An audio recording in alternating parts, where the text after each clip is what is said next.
one of the largest enterprise software firms in the world, said plainly that artificial intelligence was already doing a material share of its work. Salesforce chief executive Mark Benioff told an interview that AI agents had enabled the company to shrink support roles from 9,000 to 5,000, while redeploying some workers to revenue-facing teams. The message was not theoretical. Fewer cases required human handling, backfilling slowed, and a supervisor layer emerged to orchestrate the collaboration of software agents and staff. A few months earlier, Amazon's chief executive signaled similar expectations. As generative systems become embedded in operations, the corporate headcount required for routine tasks would fall. These are not forecasts from futurists. They are operating assumptions from managers of very large balance sheets. Rewind across 4 decades, and the path to this moment becomes legible in statistics rather than slogans. In the 1980s and 1990s, the United States organized around a software and services model, offshoring some forms of production and codifying others into enterprise systems. By the 2000s, cloud computing and mobile devices standardized how firms captured and routed information. In the 2010s, machine learning moved from laboratory to platform, riding cheap compute and abundant data. By the mid-2020s, large language models lowered the cost of interface, turning natural language into an input method for querying data, generating content, and triggering workflows.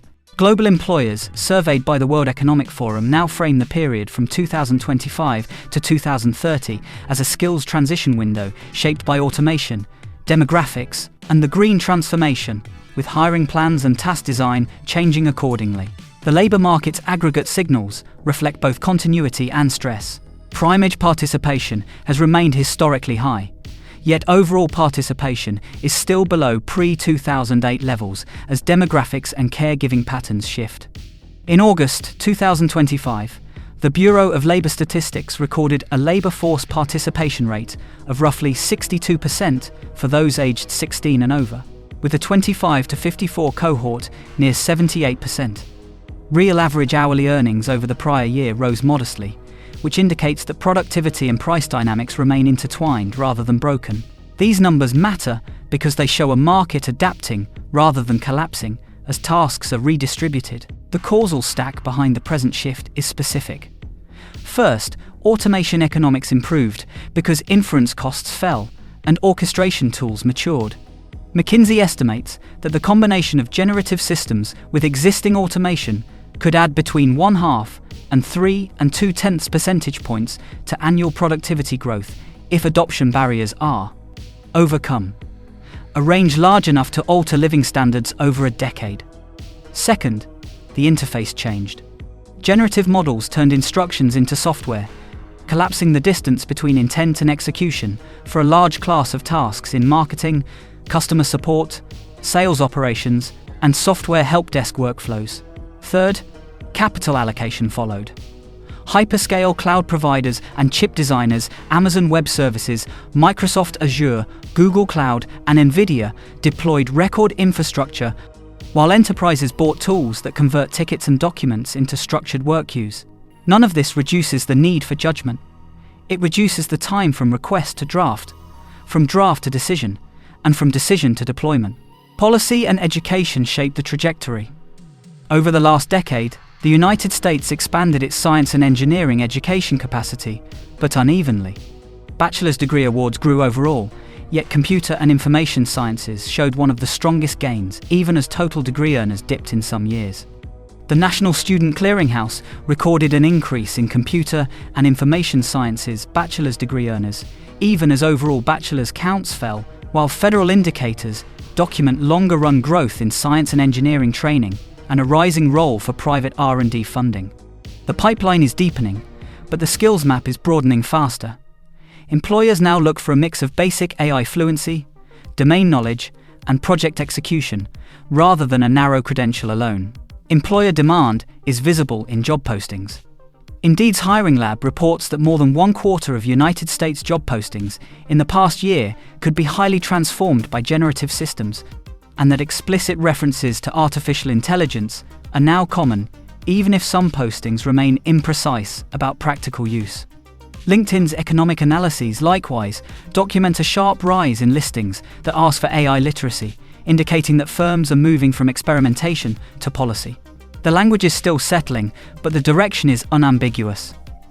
The tool set is becoming a baseline skill in non-technical roles. Exposure is not uniform.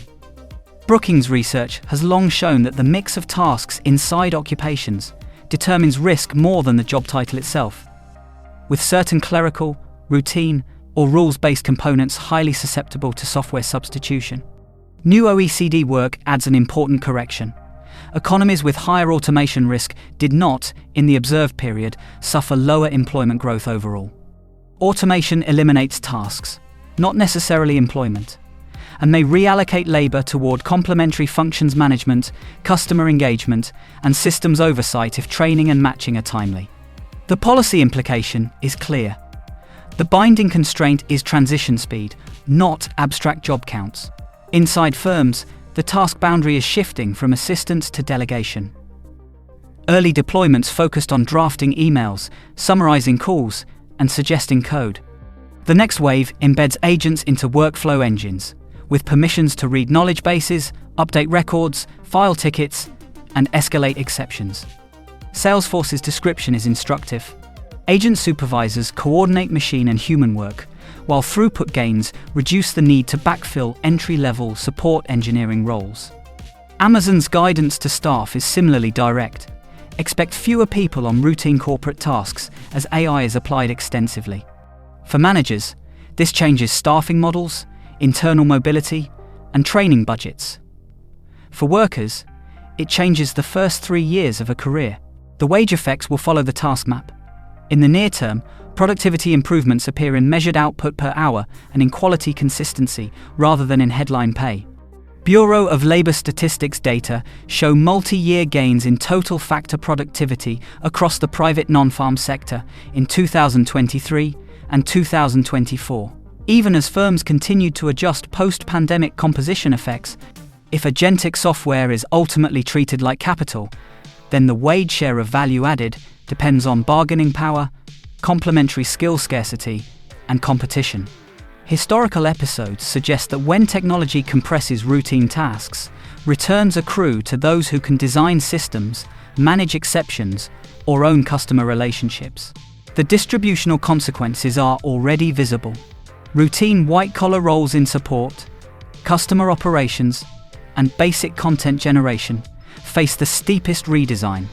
High-skilled technical roles that build and evaluate models remain scarce, but growth is strongest in hybrid roles that combine domain knowledge with tool fluency. Financial analysts who can build prompt-driven pipelines, healthcare administrators who can audit agent decisions, logistics planners who can translate contracts into executable rules.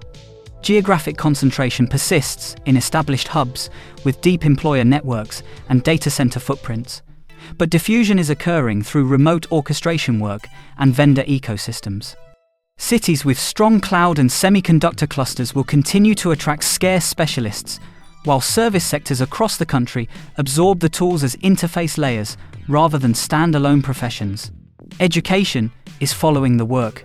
Universities are expanding applied computing tracks, while employers increasingly underwrite short-cycle programs to teach data governance, prompt hygiene, and workflow design. The National Center for Education Statistics shows sustained concentrations of bachelor's degrees in business, health, engineering, and the sciences, indicating a pipeline aligned with institutional needs. Yet the new baseline is simpler. Many jobs will expect familiarity with AI-enabled productivity suites, data handling, and audit practices. The skills premium will attach to those who can specify problems, verify outputs, and integrate tools into accountable processes. The macro question is adaptation capacity. The evidence to date shows a labor market absorbing automation while reallocating work. OECD studies find that employment does not systematically fall in higher exposure economies. Instead, tasks move and training frictions surface. Brookings warns that exposure is concentrated in some communities, implying that regional policy and employer coalitions matter. And industry surveys show that adoption is outpacing earnings impact, suggesting that many deployments remain shallow pilots. The path from small experiments to material margins runs through organizational change, permissioning, data quality, process redesign, and performance management. The short-term paradox, captured by consulting and newspaper reporting alike, is that widespread experimentation has not yet produced widespread profit. McKinsey and others note that many firms disperse tools thinly across knowledge workers, limiting depth and slowing learning curves. The consequence is visible in surveys that show heavy adoption with limited earnings impact to date. That gap will likely narrow as firms assign ownership, define metrics, and let agents execute whole workflows with clear guardrails rather than isolated drafting tasks. The gains are unlikely to arrive as a single-step change. They will accumulate as more processes are instrumented and delegated. The next decade will extend, not reverse, these trends. The World Economic Forum projects sizable job creation tied to macro transitions, energy, care, and technology, alongside job displacement in routine categories. Government data suggests the participation ceiling for prime-age workers is high, but demographically constrained, so growth depends on productivity, immigration, and inclusion. Think tanks, universities, and state systems are converging on a similar prescription. Strengthen basic numeracy and writing, teach applied computing as a horizontal, and build rapid pathways from classrooms and boot camps into supervised work on real systems. The policy frontier will focus on disclosure and audit requirements for agentic software, portable training benefits to speed transitions, and regional strategies that align data center investments with local talent pipelines. By 2030, the median knowledge job will likely include a private interface to company models, a set of pre-approved tools, and a clear protocol for exceptions. The starting point for many careers will include supervising or improving agents rather than manually triaging every task. Wages will reflect the ability to specify work precisely, to validate outputs, and to translate organizational goals into machine-readable steps. The history of the last 4 decades suggests that the definition of work moves when the interface moves. The interface has moved again. Adaptation is now an operating discipline. Methodical training, careful measurement, and steady redesign of tasks, so that human judgment is reserved for the parts of the job that decide outcomes rather than describe them.